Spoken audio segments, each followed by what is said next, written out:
Hello বন্ধুরা, দেখুন কালকে তো শিব চতুর্দশী, আর আজ থেকেই নিরামের পর্ব চলে এসছে। এই জন্য আজ থেকেই ওই আমার নিরাম খাওয়া, কি খাবো এই জন্য লুচি ভাজা করছি। এই দেখুন লুচিটা, এই লুচি ভাজা হচ্ছে। আর এটা হচ্ছে পায়েস, এই পায়েস করেছি।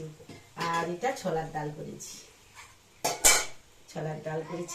আজ থেকেই নিরামের পর্ব এখন চললো।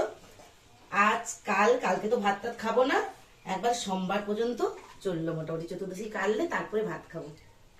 আসি এখন, লুচি ভাজা হচ্ছে।